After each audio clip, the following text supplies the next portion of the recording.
క్షేత్రస్థాయిలో కలిసి పనిచేయండి అంటూ టీడీపీ జనసేన హైకమాండ్లు సూచిస్తున్నా టికెట్ల రేసులో ముందుండేందుకు కొందరు నేతలు చూపిస్తున్న అత్యుత్సాహం పొత్తు లెక్కలు తప్పేలా చేస్తోంది.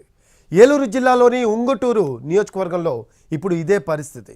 వచ్చే ఎన్నికల్లో పోటీ చేసే అవకాశం ఎవరికి వస్తుందో తేలకముందే సీటు నాదంటే నాదంటూ టీడీపీ నేతలు చేస్తున్న ప్రచారంతో వర్గపోరు ఎక్కువవుతోంది.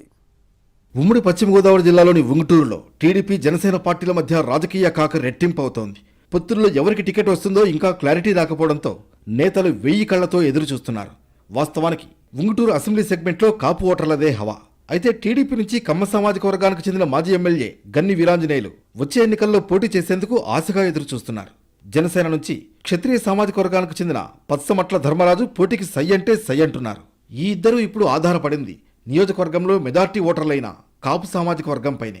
2009లో ఓటమి పాలై 2014లో ఎమ్మెల్యేగా ఎన్నికైన టీడీపీ మాజీ ఎమ్మెల్యే గన్ని వీరాంజనేయులు ఇప్పుడు ఏలూరు జిల్లా పార్లమెంట్ అధ్యక్షులుగా సైతం కొనసాగుతున్నారు. వచ్చే ఎన్నికల్లో మాత్రం సీన్ మారేదిగా ఉంది. ఇలాంటి పరిస్థితుల్లో ఉంగుటూరు టికెట్ జనసేనకే ఇవ్వాలని అభ్యర్థిస్తున్నారు.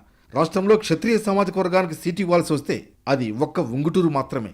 దీంతో కాపు ఓటర్లు ఎక్కువగా ఉండే నియోజకవర్గం కావడంతో ఈసారి ఎన్నికల్లో టీడీపీ కాకుండా జనసేనకే అక్కడ అవకాశం ఇస్తే భారీ మెజార్టీతో విజయం సాధిస్తారనేది మరో లెక్క.